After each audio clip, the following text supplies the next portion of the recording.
On behalf of the Barwon Health Foundation, my name is Francis Trainor. We thank you all for joining us this afternoon. Please let me start with the acknowledgement of country.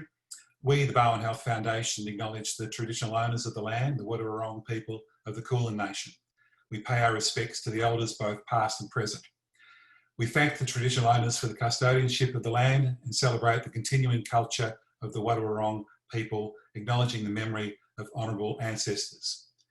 We also welcome all Aboriginal and Torres Strait Islander people joining us for this webinar this afternoon. Now, today is being run as a webinar, so you can only see myself, Chair of the Barwon Health Foundation Bequests Committee, Jack Ayerbe, who I'll introduce shortly, and some truly wonderful presenters who we'll also get to in a moment. So as a webinar, we can't see you, we can't see David either, but he'll be able to participate. We encourage that by clicking on the raise hand button towards the bottom of your Zoom screen, and we'll try and unmute you and get your question for our guest speakers following their presentations. Alternatively, you can type in a question by clicking on the chat box. And we have well over 100 people registered this afternoon, so a very, very large number. So hopefully you don't break the internet in the process. The Barwon Health Foundation is a really wonderful relationship with all departments and all corners of Barwon Health, from University Hospital Geelong and all the medical services within the hospital, to the amazing world-class research teams, to the caring Swanson Centre for acute mental health patients, the wonderful McKellar Centre where aged care, palliative care and rehab takes place, to community healthcare centres and our newest service at Barwon North. Together with the extraordinary support of the community, we've funded everything from small treats for staff to keep their spirits up, to providing vital medical equipment, to research projects and funding major capital works and lots in between. As I said, the relationship with all corners of the hospital is excellent, but none more so than with our friends at the incredible Andrew Love Cancer Centre. Launched in 2016, Project Love was a fundraising campaign to increase patient comfort and care for the almost 2,500 people diagnosed with cancer in the Geelong region on an annual basis. 3 years of fundraising came together last year as the foundation officially opened the chemotherapy day ward and oncology pharmacy, the Allerton Family Oncology Pharmacy at Andrew Love. I'm sure there are many of our attendees in the webinar today who may have been treated at Andrew Love Cancer Centre. Some may have been witnessed the strength of a loved one being treated at Andrew Love, or may have lost someone very special who was cared for by the Andrew Love Cancer Centre. I'm also sure there are many here in the webinar who generously donated to the project and continue to support the work being done there. It's a heartfelt thanks from all of us. This project was dedicated in honour of the brave, courageous past, present and future patients of the Andrew Love Cancer Centre and makes an impactful difference to the hundreds of patients requiring treatment there each week. So we're really delighted that we have such a great support from so many specialists from Andrew Love joining us today. Radiation oncologist Dr. Andrew Hugh, Chief Medical Physicist to Tran, Operations Manager Radiotherapy Shane Brazier, Haematologist Dr. Sumi Ratnasingam, I think that's right, and Barwon Health's Head of Medical Oncology, David Campbell. Sincere thanks to all of you for giving us your valuable time this afternoon. Now, August is Legacy Month, a time to celebrate life, pay tribute to our amazing healthcare heroes, reflect on our own lives, consider our legacy, and hear from some extraordinary minds. In support of Legacy Month, several prominent Geelong law firms, including Justine Finlay, Managing Director of Whiten's Lawyers, who also joins us today, have offered their services free for anyone who wants their will written or altered and wish to include a gift for the Barwon Health Foundation. So we sincerely thank Justine for that wonderful contribution to the foundation. It's certainly appreciated, and I invite you all to call me if you're interested in learning more of that offer. I mentioned just before the Allerton Family Oncology Pharmacy, which was unveiled last year at the Andrew Love Cancer Centre.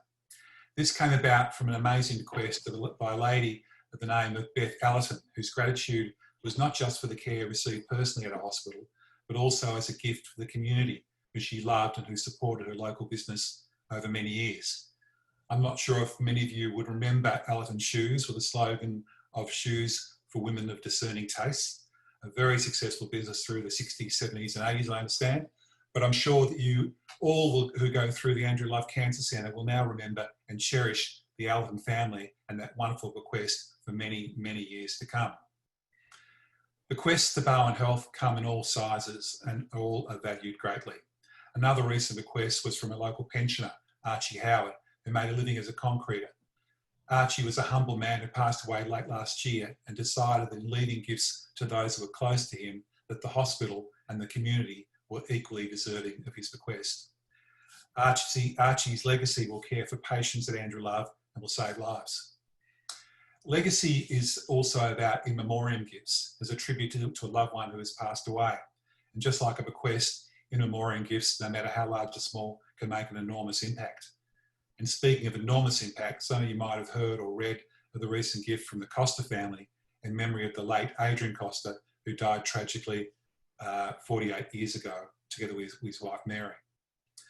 The Costa family have made an inspiring gift to our community, funding the establishment of regional Victoria's first medical research clinical trial centre at Barwon Health. The research will bridge the gap between what can be provided in regional Victoria with world-leading, life-saving and life-extending clinical trials. Quite extraordinary. Another family recently made a donation in memory of a departed family member, which will now go to fund aged care beds at the McCullough Centre.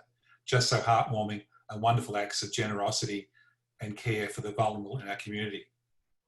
But none of this community giving is new. In fact, Geelong Hospital was built on a legacy of giving from its early days in the 1840s, when a committee was formed to fundraise for a hospital for the Geelong community. That committee was chaired by none other than Reverend Andrew Love, whose name is now forever associated with cancer care in our region. It doesn't matter how large or small, all gifts will make a difference and have the power to save lives. If you'd like any more information on how you can make an impact, either right now or in the future, please give us a call at the Foundation. We'll be happy to have a confidential discussion with you. Now, please let me introduce a proud member of the Geelong community who has that wonderfully strong social conscience and belief to give back to the region he loves. He's a well-known, respected and loved community member who's also involved in diverse areas beyond his occupation as a vet. For many years, the Foundation was privileged to have Jack's contribution as a member of the Foundation Council, and today he lends his hand as Chair and Ambassador for the Bequests and Tim Malloy Society. He's also a man who has a very close appreciation of the amazing people at the Andrew Love Cancer Centre Health Service for care provided to members of his family. Please give a big virtual hand for Jack Ayerbe. Thank you, Francis. Almost wants you to meet the guy, doesn't it? That's lovely things to say. All of us have been affected by cancer. And in the past few years, my late wife, who tragically died of breast cancer, was treated at the Andrew Love Centre. The last year or so, my 39-year-old son, Simon, was treated with bowel cancer, for bowel cancer at the Andrew Love Centre. And I have to say, the treatment was absolutely fantastic. I could not praise it highly enough in both cases. My family was able to experience the highest standard of medicine that's so significant in all aspects of Barwon health today. I repeat myself often saying that if you're going to get crook, Geelong's the best place to get crook in, because you really are well looked after, and we have such an amazing group of scientists and medical people to see us through those troubled times. And it's more than that, because at these institutions within Barwon Health, you are treated not just as a patient or another figure, you're treated as a family member by all the staff. You mightn't be able to recognise them when you're in hospital these days because they're all masked up and disguised, but they still have the same empathy with you. Now, we're very lucky, and it's important that we are able to keep this standard up. And we're only going to be able to keep this high standard up if we help in some way and contribute.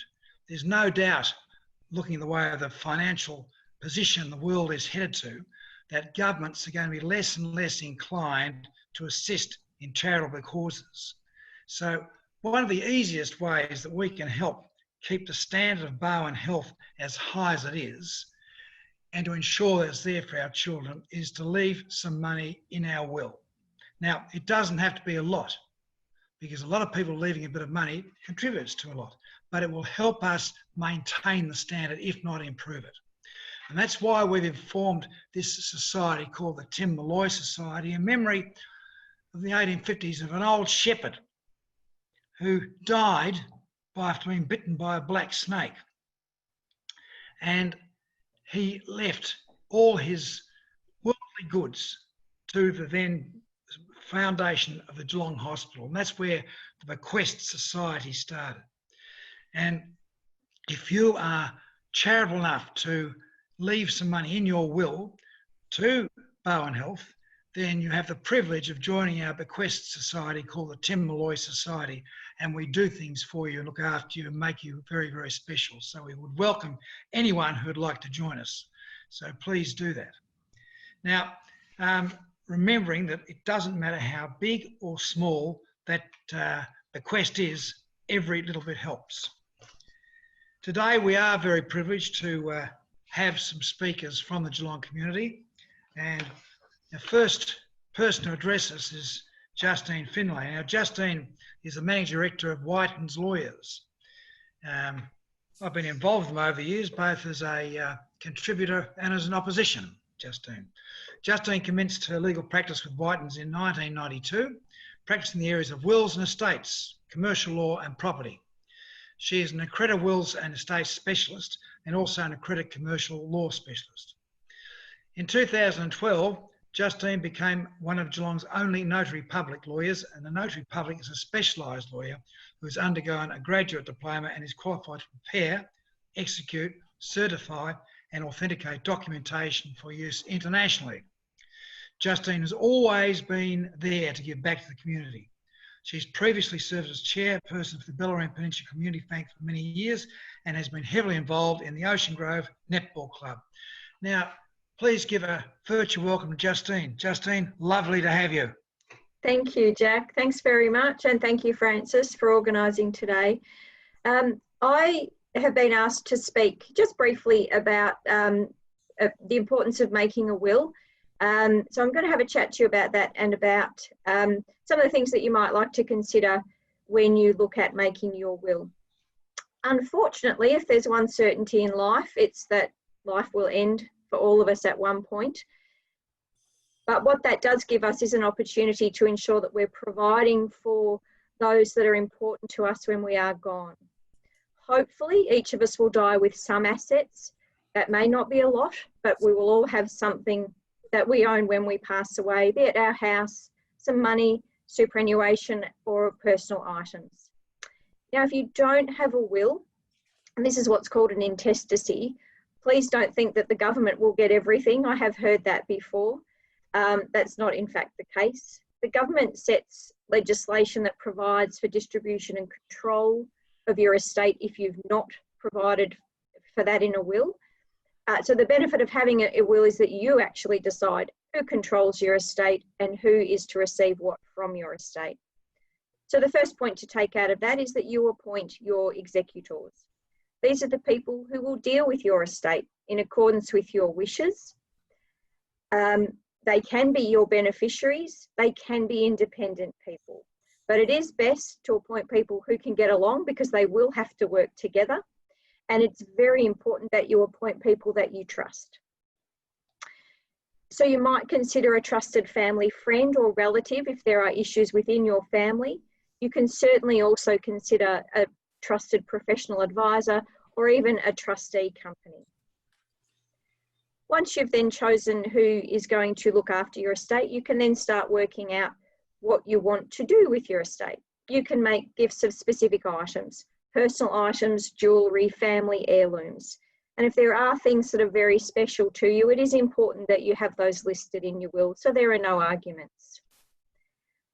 Specific monetary amounts. A lot of people like to leave money to grandchildren so that they might receive that when they're old enough to look after it for themselves, to help with their education, perhaps buy a first car, and just get them set up in life. The gifts to charities look very relevant to what we're talking about today, but your will is a really great way of being able to provide for a worthy organisation, like the Barwon Health Foundation.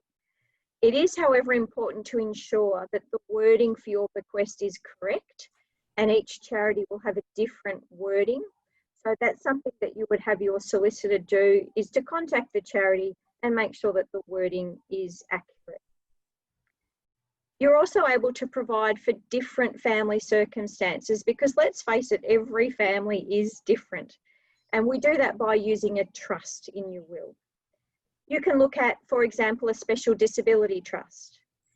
This would be used where you have, let's say, a child who has some form of disability, and you would provide for the executors to hold money for that child during their lifetime, and it would be set up so that they can continue to obtain some Centrelink exemptions. When looking at those, it is very important that that's done by a lawyer who has experience in dealing with Centrelink and with special disability trusts. It's pretty easy to muck it up. Protective trusts are also used where you may need to provide money for a family member, but you just can't be certain that they're going to be able to look after it properly for themselves. That could unfortunately be because of some form of addiction, drug, alcohol, gambling, or other issue where you just don't want that person to have control of the money, but they certainly must have access to money. Again, a trust can be established so that the executors would look after that money for whatever term you wanted and on whatever conditions you wanted.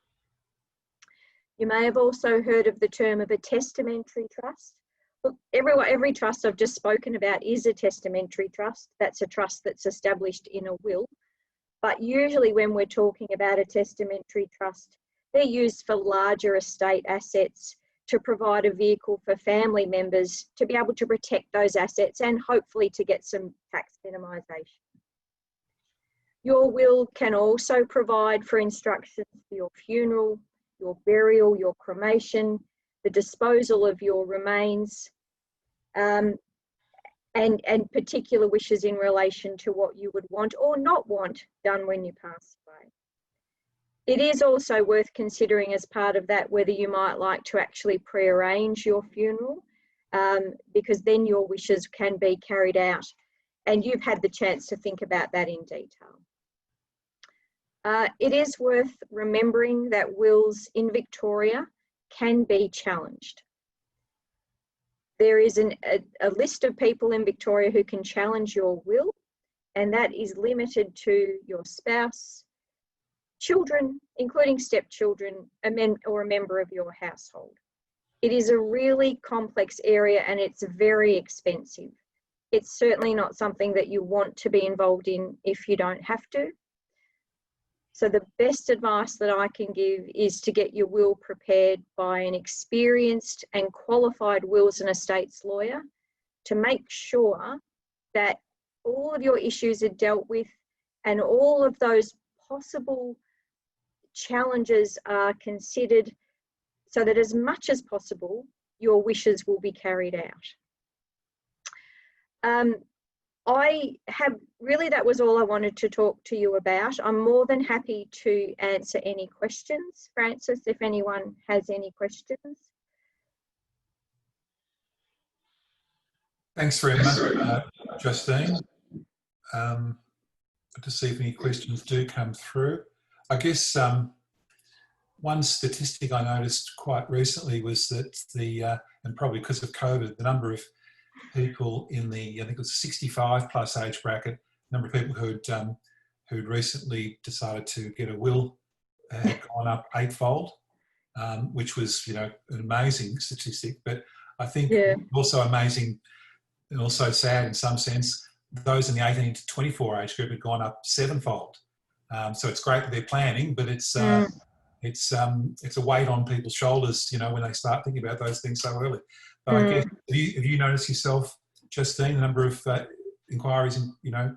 Yeah, look, I've certainly, particularly over the last few months, a lot of people are saying that it is something that's prompted them to make their will. They may have had it on their to-do list for a while, but everything that's going on at the moment has really prompted them to do that.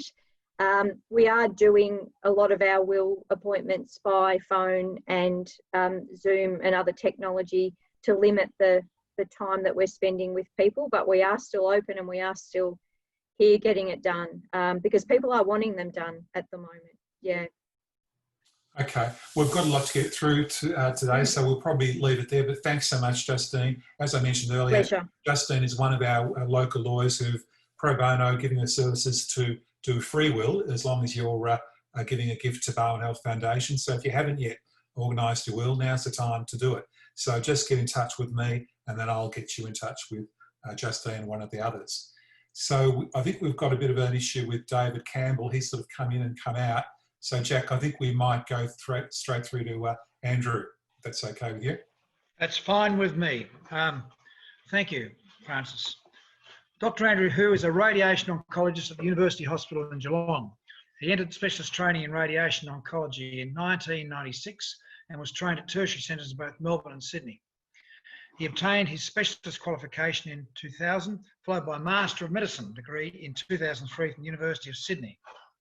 He worked as a staff specialist at the Peter MacCallum Cancer Centre in Melbourne for 8 years, which is a great thing, as well as a year at the British Columbia Cancer Agency in Canada before joining Barwon Health in 2010. His subspecialty interests include cancer of the skin, lung, head and neck and gastrointestinal tract. Apart from English, he is also fluent in Cantonese and Mandarin. Ni hao. We are most grateful that this afternoon he will present in English. Well, not necessarily. Welcome to Dr. Andrew Hui. Thank you, Andrew. Yep. Thank you for the introduction. Now, just let me share my screen.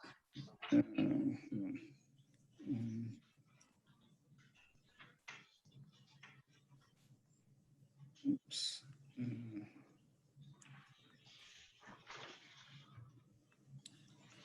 Yep. Can everyone see the PowerPoint? Yes. Great. Yeah. So I'll try and give a bit of a snapshot of what's been happening in radiation oncology at the Andrew Love in 10 minutes. So just by way of introduction, radiation therapy or radiotherapy is basically the use of ionizing radiation and has been used to treat cancer for many, many years. It works by damaging the DNA of cancer cells, and these cells will die when they try to divide. So radiation therapy contributes to about 40% of all cancer cures worldwide. And in those people who do not have curable cancer, radiation also helps to relieve their symptoms such as pain and improve their quality of life.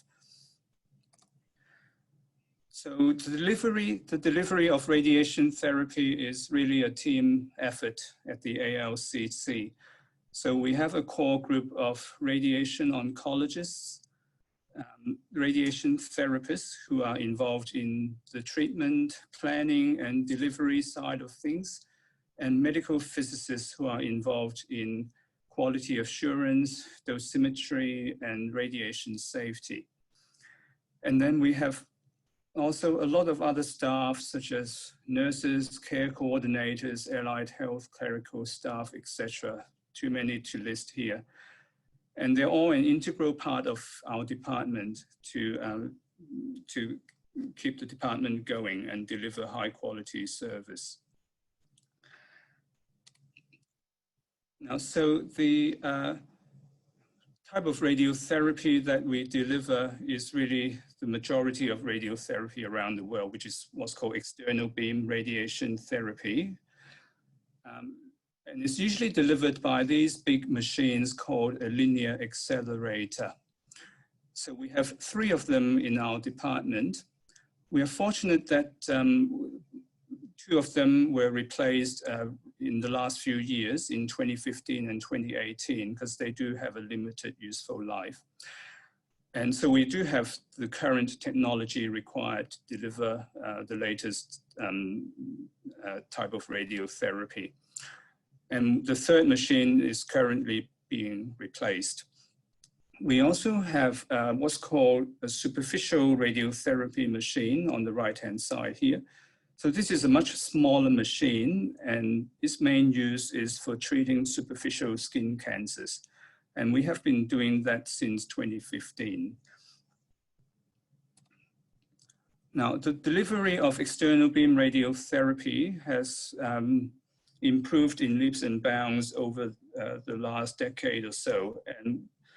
And we have what's regarded probably as the latest technology called volumetric modulated arc therapy, or VMAT. And this is a much more sophisticated way of delivering treatment compared to fixed beam radiotherapy. So this, on the left-hand side, I've got a CT scan of a patient and the tumor is just here in the chest. And the radiotherapy is delivered in a continuous, well, two continuous partial arcs. And you can see this is what we call a dose cloud or dose distribution. So the dose is really just concentrated around the tumor, and the rest of the body gets very little radiation dose. And compare that with the old way of doing it, and we still do that for some cases that are more palliative, is just putting two beams, one from the front and one from the back. And you can see we can still treat the tumor in the middle, but in between, the tissues that are in between are getting also a lot of radiation unnecessarily. So in terms of recent advances, probably the biggest thing in the last few years is that we've developed what's called stereotactic radiation therapy, which is basically a technique to deliver high dose of radiation to a target or tumor, either in the brain or in the body. So in the brain, we just call that stereotactic radiation therapy, or SRT. In the body, we call that stereotactic body radiotherapy, or SBRT. And usually it's given over a short number of treatments or fractions. So the word stereotactic just means precise positioning and targeting of the tumor in 3 dimensions. You may have seen other acronyms of this type of treatment called SRS, which the S stands for radiosurgery, and that usually refers to treatment in a single fraction. Or SABR or SABR, the A just stands for ablation. So the advantages of this type of treatment is that it can develop a much higher biological dose, which leads to better tumor control. It's usually developed, delivered in a much fewer number of treatments, so that patients can be, their treatment can be completed in a shorter time and is better tolerated. And the rapid fall off of dose means that more healthy tissues can be spared. And this type of treatment does require very meticulous attention to patient immobilization and planning, etc. So in the last few years, we have started delivering stereotactic radiotherapy for lung tumors since 2015, for bone secondaries or metastases since 2016. And this year, we've started doing it for brain secondaries as well. And currently, we are developing a program to treat liver tumors as well. So I've been involved in the stereotactic treatment for lung tumors and brain tumors. So I'll just show you a little bit more about those. So for lung tumors, not all lung tumors are suitable for this type of technique. So it's mainly restricted to what we call early stage non-small cell lung cancer. So it's basically cancers that are small or less than 5 centimeters and that they haven't spread to any lymph nodes. So normally, if these patients are suitable for surgery, they would be offered surgery first. But a lot of these patients may be frail. They may have other comorbidities like emphysema, and surgery may be a high-risk procedure for them. And being able to offer them radiotherapy means that they do have a curable option if they are not suitable for surgery. And certain patients with lung secondaries limited to 1 to 3 secondaries may also be suitable for this type of treatment. So this slide just shows a patient information brochure that talks about a bit more about this type of treatment that we've been offering since 2015. And the next couple of slides, I'll just show you an example of one of the patients that we've treated.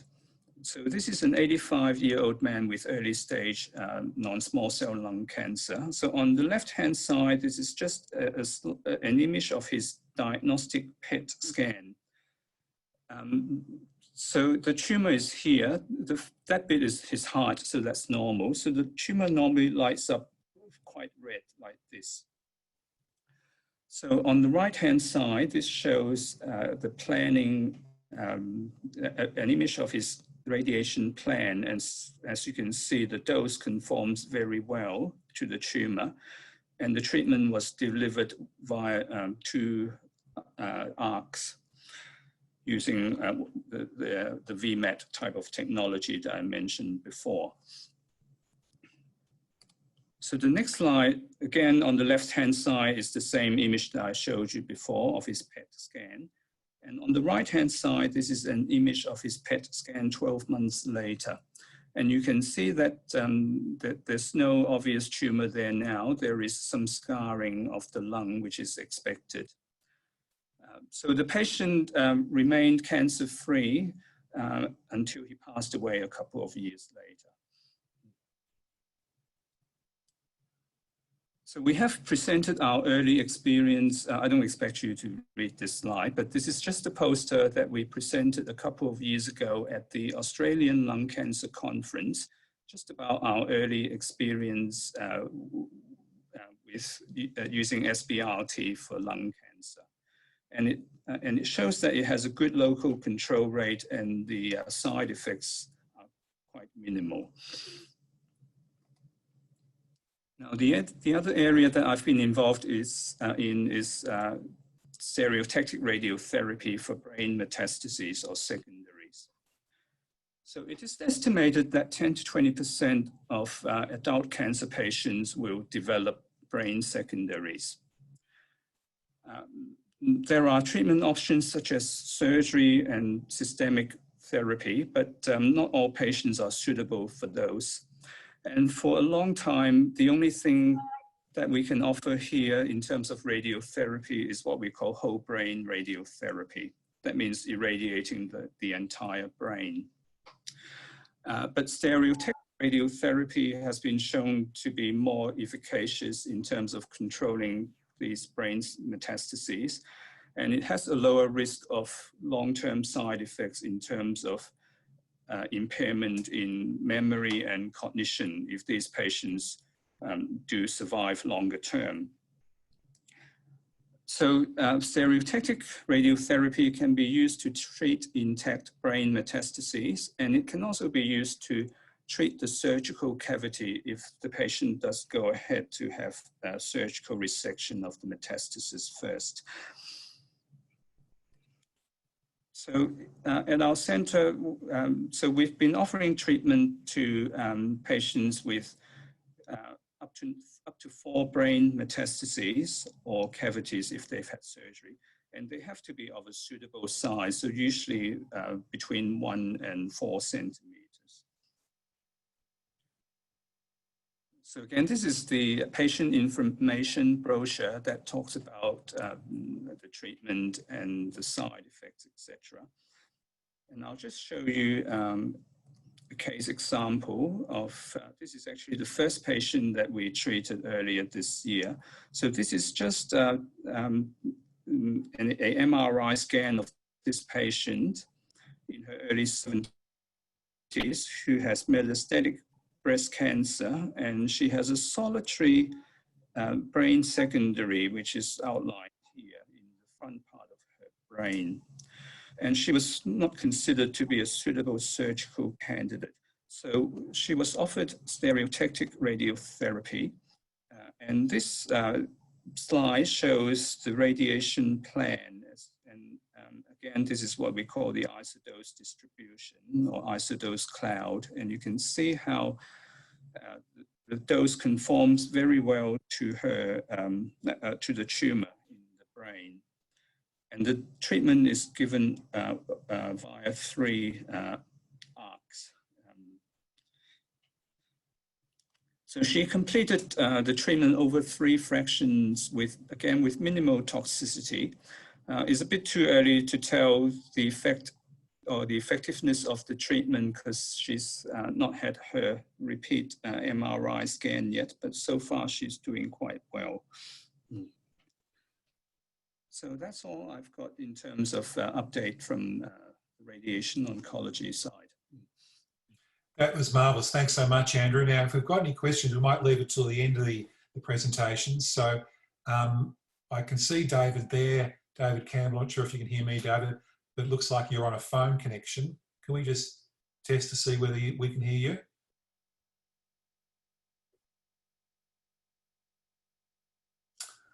Not looking that promising. David, I did send you another link, so you might want to try that again. In the meantime, Jack, I think we might move on to Sumi. Jack, you're on mute. People, can you hear me now? Yes, we can, loud and clear. Dr. Sumi Ratnasingam. Now, Dr. Sumi is an Australian-trained haematologist who qualified from the University of Melbourne in 2004. God, that makes me feel old. I graduated in 1969, Melbourne University. Different degree, of course. Sumi completed her dual haematology training in 2014 from the RMH, or Royal Melbourne Hospital. And to get into the Royal Melbourne Hospital, you have to be very, very smart. She recently completed her 2-year lymphoma fellowship at Monash Medical Centre and started working as a consultant haematologist at the Andrew Love Cancer Centre in 2015. Sumi is one of the lymphoma leads at Andrew Love, responsible for managing lymphoma multidisciplinary team meetings, and is actively involved in clinical trials. Her special interests are lymphoma and malignant haematology. However, Sumi has a broad experience in managing stem cell transplantation. Isn't that an interesting field, and has a great future? Coagulopathy, venothrombolism, and non-malignant hematological disorders. So welcome, Dr. Sumi. Thank you. Thank you. Thank you for the kind introduction. I'll just share my screen. I'll try.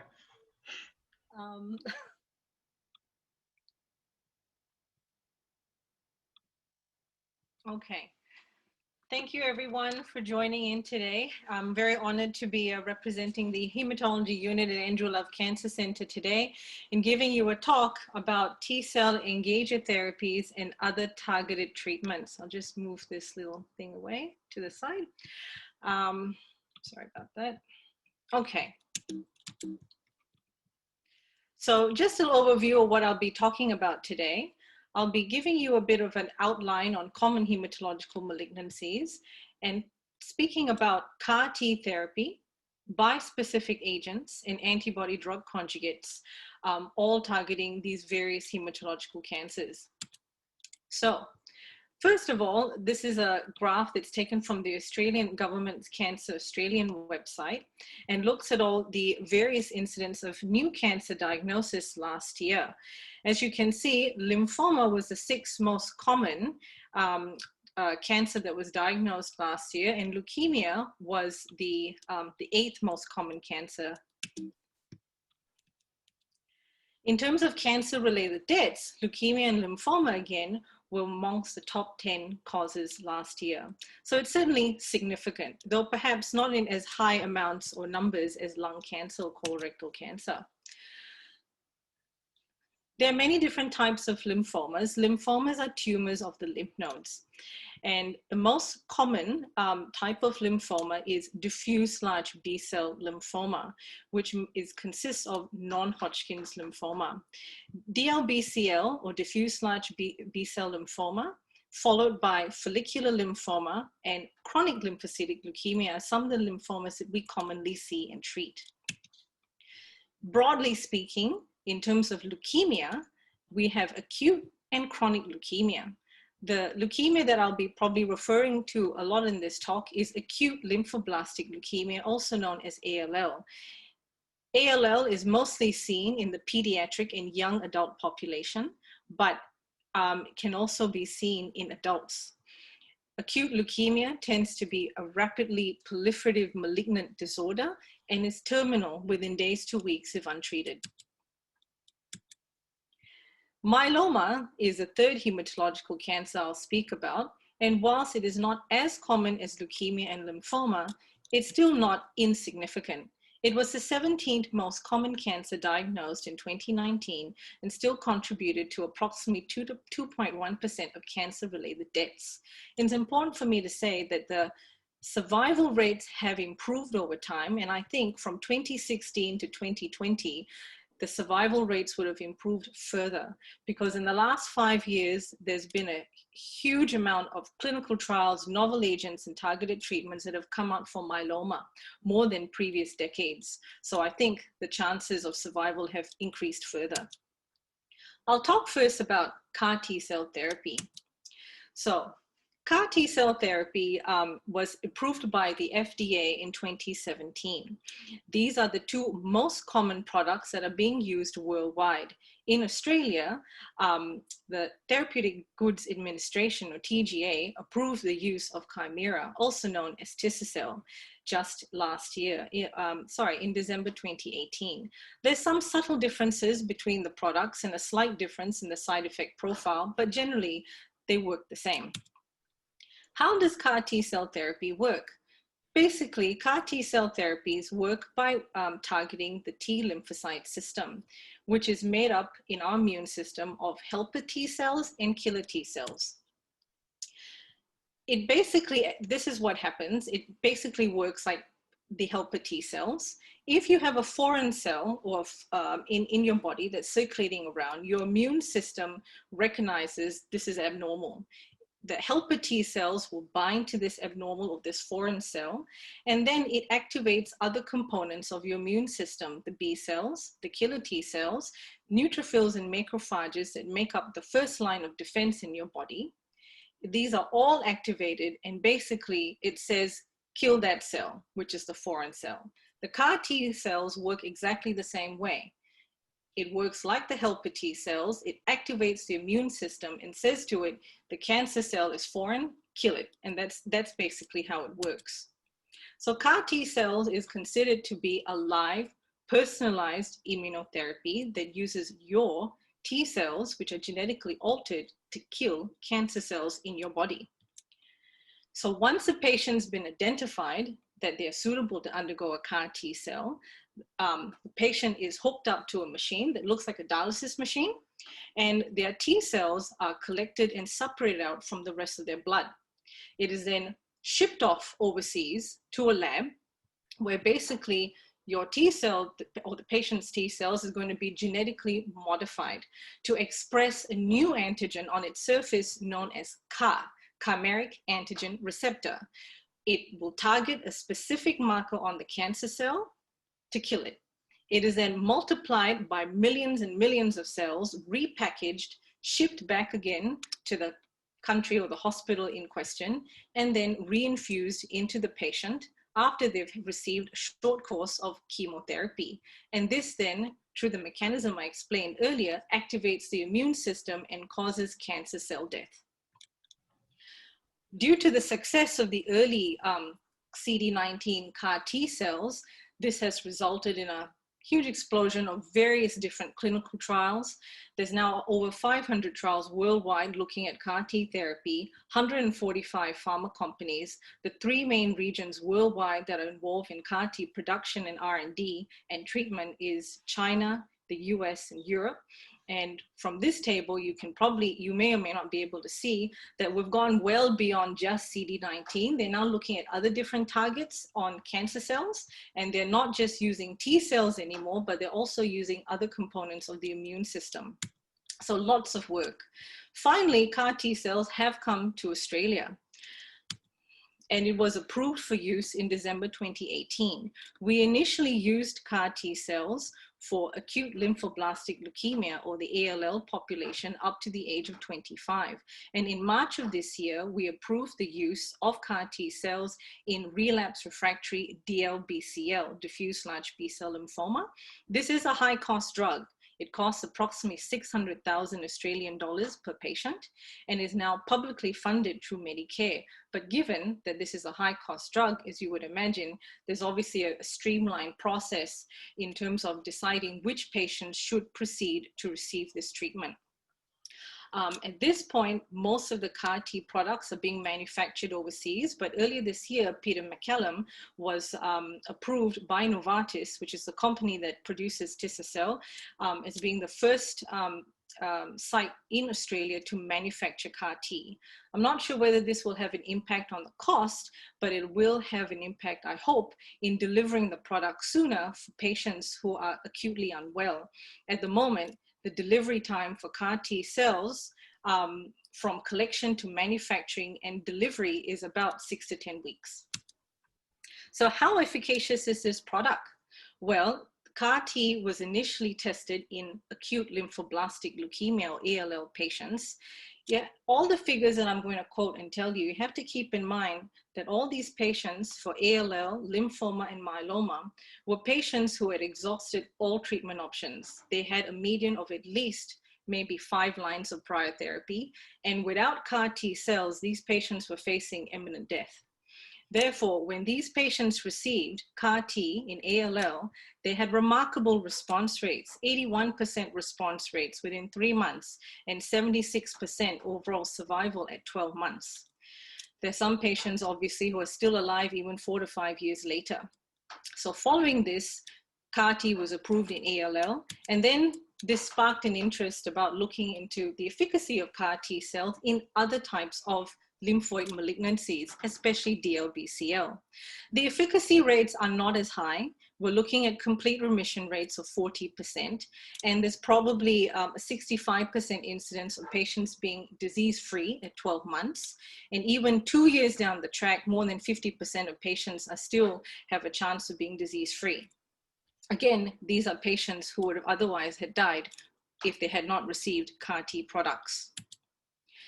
CAR T cells in multiple myeloma is at the moment available in Australia, but only through clinical trials, and uses a completely different antigen marker known as BCMA that is expressed in plasma cells.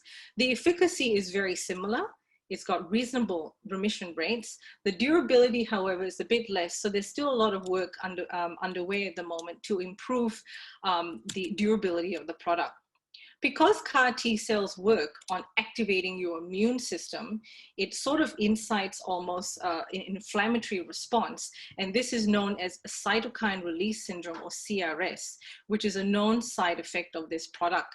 Patients can become very unwell and sick and may require ICU support.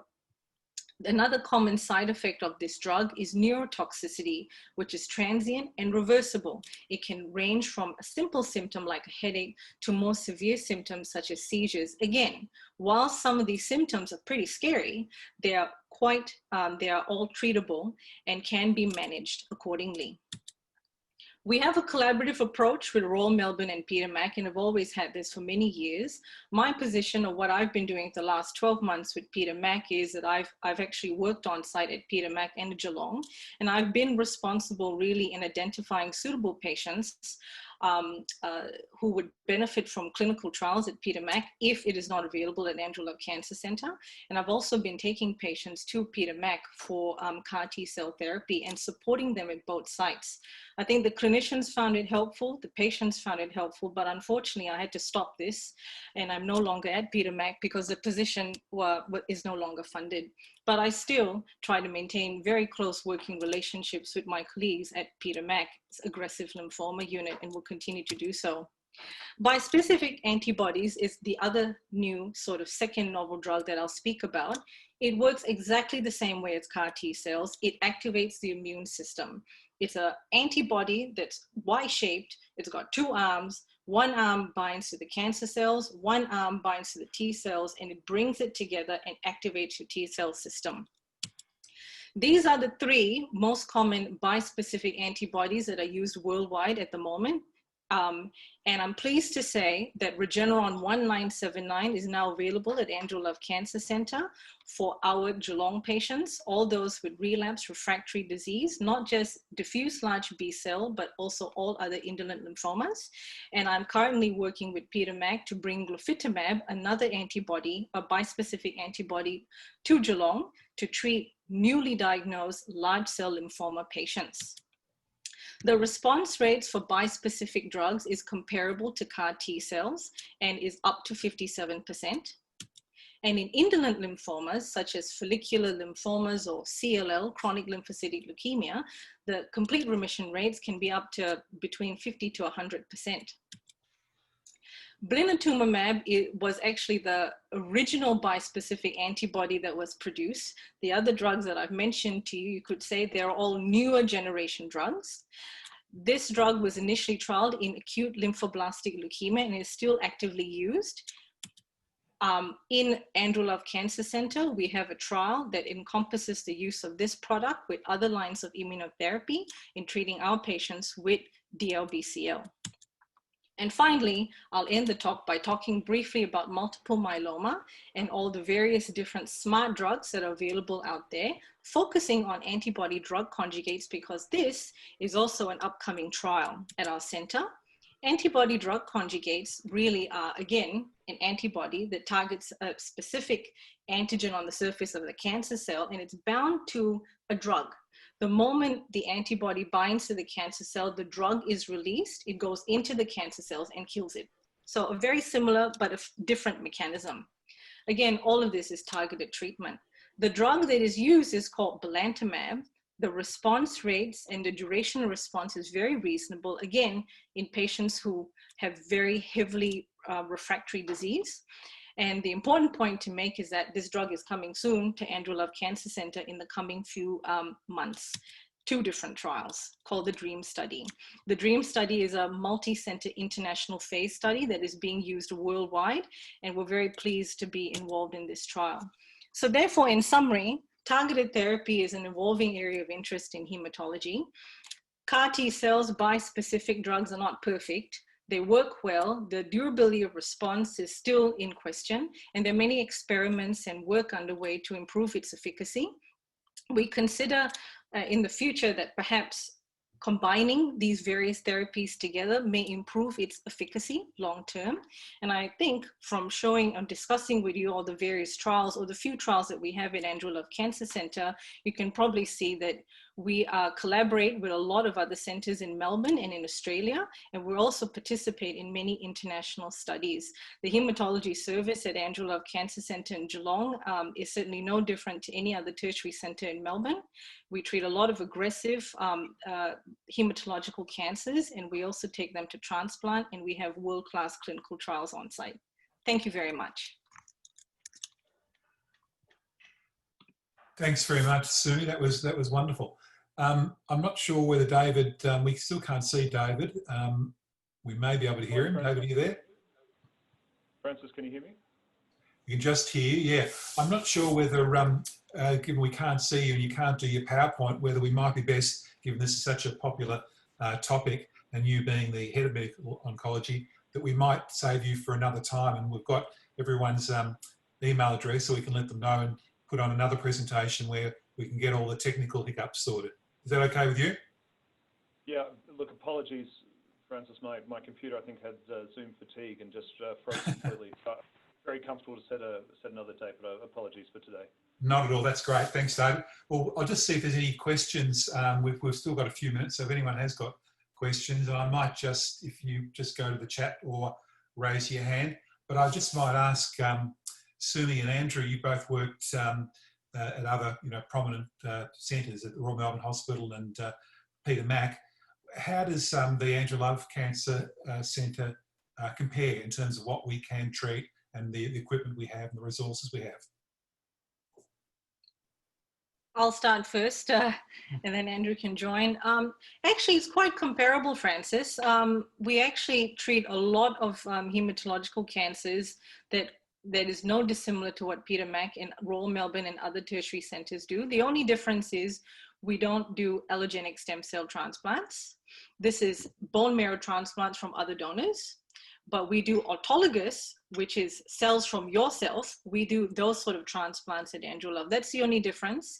And even then, we have the capacity to expand, and some of our clinicians here have an interest in allogenic stem cell transplant. So down the track, it is possible that Geelong may run its own transplant service, but not quite yet. Have you got anything to add to that, Andrew?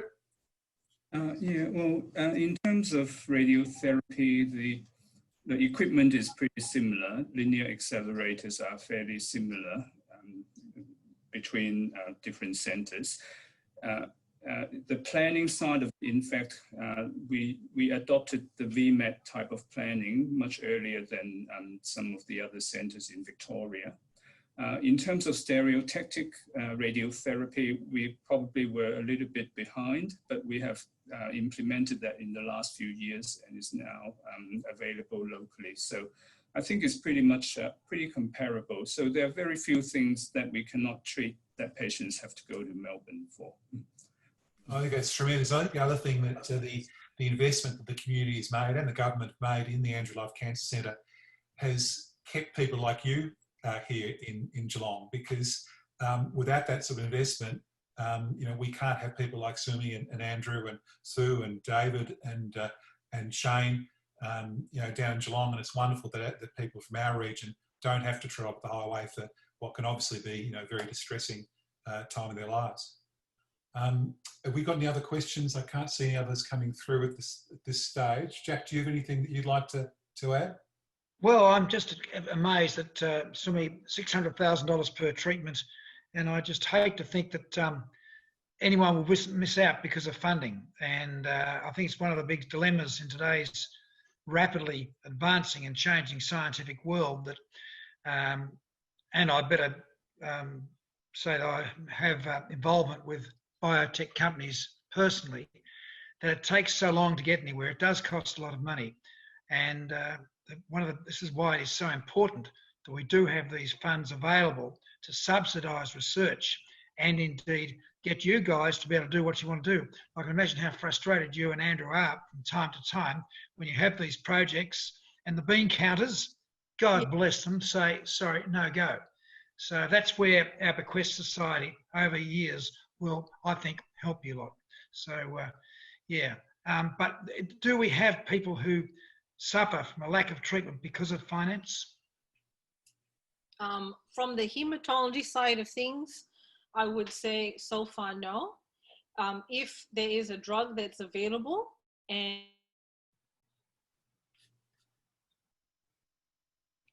Sumi's just frozen there. But just while we try and get back online, just speaking of research, next week's webinar is with Professor Peter Villeman, who's Barwon Health's Director of Research, and he'll present on the fascinating, you know, cutting-edge, world-class research happening right here in Geelong, including the amazing scope of work over so many areas of medicine that will take place in the Adrian Costa Clinical Trials Centre. So the clinical trials that Sumi was mentioning before, that'll all happen in this new Adrian Costa Clinical Trials Centre very, very soon. So that'll be wonderful for people at Geelong. Sorry, Sumi, you froze just then, so you might want to go back to that. I was chatting away. Sorry about that. Basically, what I was saying was no, there's been no compromise in care. If a drug is not available through Medicare. Okay. Well, I think we have broken the internet. I thought that might happen with a number of people who've come today. So, Sumi, we might have to leave that there. I just want to thank Justine for joining us, and thanks so much for your commitment to Barwon Health Foundation with the free wills. Thanks so much for that. Thanks for joining us, Shane, David, Sue, Sumi, Andrew. Really appreciate all the support and, you know, giving you your time for today. It's been marvellous, and we'll get David back in a few weeks' time, and I'll make sure that everyone here knows. And Jack, have you got anything to add? I want to thank you too. Yes, I'd just like to, first of all, one thing has come through loud and clear with our solis who have been presenting is get your will done by a lawyer. That is the only way, the correct way. Otherwise, things go belly up.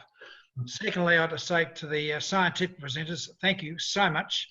I understood most of it. It was terrific, and it's very, very clear that we have a long way to go in our fundraising for you lot.